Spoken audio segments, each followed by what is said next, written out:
client with fluid imbalance. So we will see how the nurse is going to give the treatment. So as a nurse, she has to tell the patient to take more oral fluids, and if the patient is not able to take oral fluids, there is a chance to keep by IV intravenous. So mostly as a nurse, she has to encourage the patient to take oral fluids by orally, and she has to tell the family members also to give as much as how much she can take, that much. So that is the best method to take oral fluids instead of taking by IV. So when the patient is not able to take by orally, when the patient is not willing for orally, so at that time the nurse can go for intravenous. So by IV she can administer the fluid. So that thing we can see here. So next thing, dietary changes. So about the dietary changes also the nurse has to explain to the patient, and which type of diet can provide the fluids, and that thing the nurse has to tell.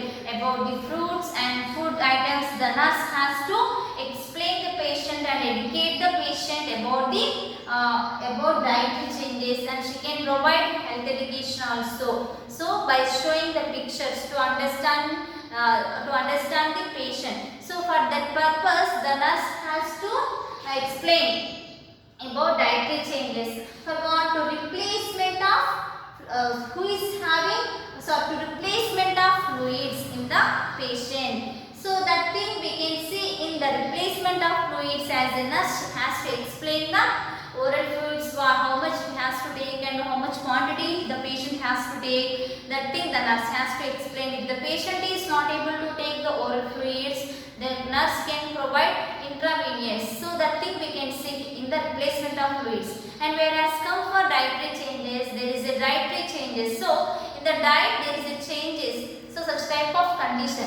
So the nurse has to educate the patient regarding the diet, which type of diet contain the fluid and which type of fruit contain the fluid. So that thing the nurse has to explain the patient, and if not educate, give the health education and by showing the pictures. So this is the replacement of fluid.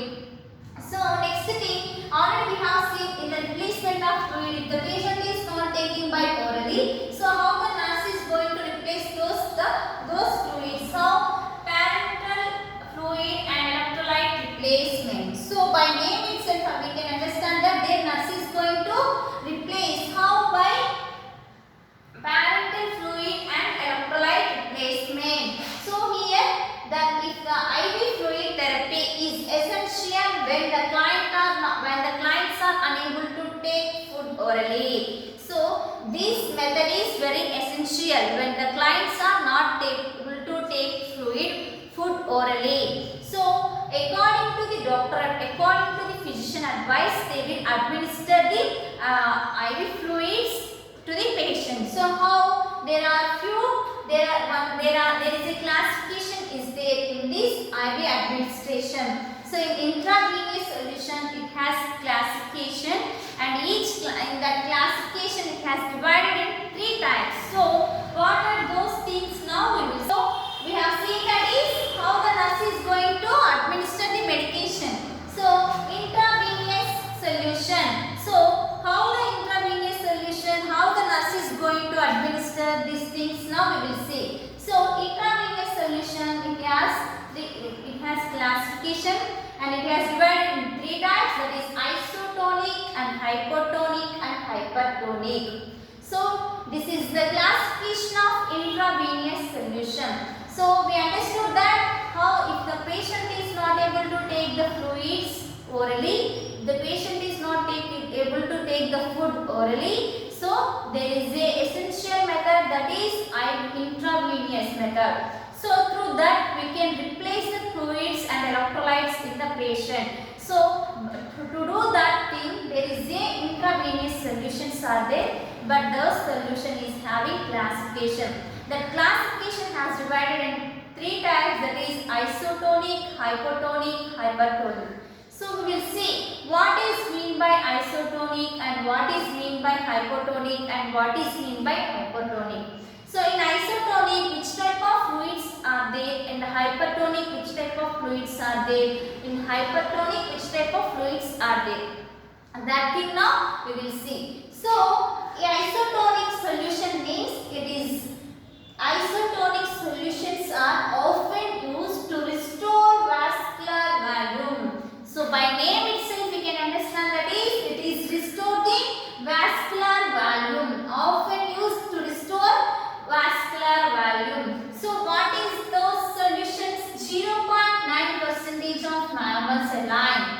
So, 0.9% of normal saline and Ringer lactate. So, it is a balanced electrolyte solution. So, in the isotonic solution, these solutions are often used to restore vascular volume. So, how it is restoring that vascular volume by using which type of fluids? These things. 0.9% of normal saline and next thing Ringer lactate. So that is a balanced electrolyte solution. So whereas come for Ringer lactate, it is balanced electrolyte solution. And next thing 5% dextrose. So what is the 5% dextrose? There is a 5% is present in the water. So dextrose. So 5% of dextrose is present in the water. So these are the solutions they can use for under isotonic. So these are the solutions come under isotonic solution. So isotonic solution is nothing but these isotonic solutions are often used to restore the vascular volume. So by using this solution 0.9% of normal saline or Ringer lactate or 5% dextrose.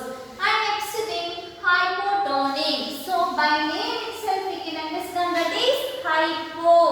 So hypotonic solution. So it have a lesser concentration. So it have lesser concentration of solutes. So hypotonic means there is a lesser concentration of solutes. So solutes.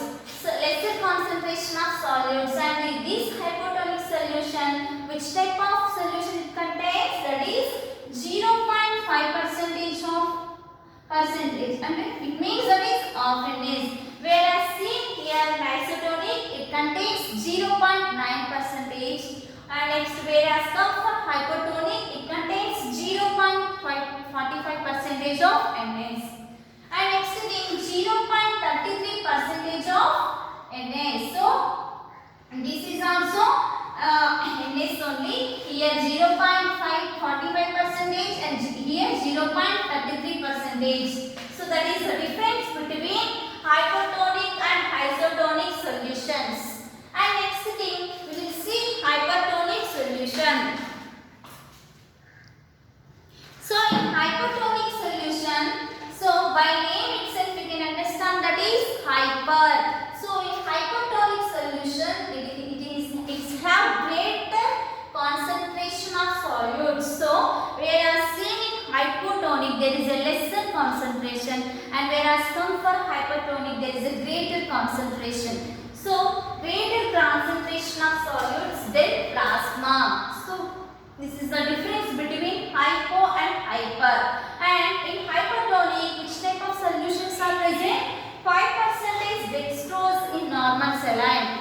So there is a 5% dextrose in normal saline, and there is a 5% dextrose in Ringer lactate, and 5% dextrose in NS. So these are the solutions we can see in hypertonic solutions. So these are the difference between isotonic and hypotonic and hypertonic. And these three solutions, which kind of solutions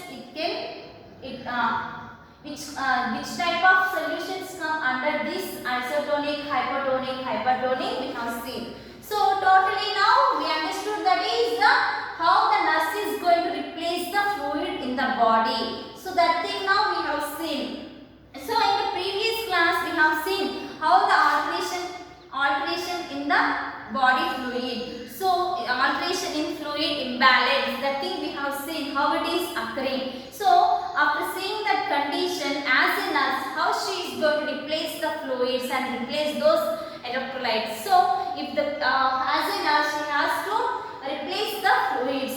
So by telling by about dietary changes, due to dietary changes, if the patient is not taking proper diet, proper food, proper drinks, so then they can go for intravenous fluid. So intravenous method. So that is parenteral fluid or electrolytes placement. So in this there is essential IV fluid therapy is essential clients. So who is not able to take food orally.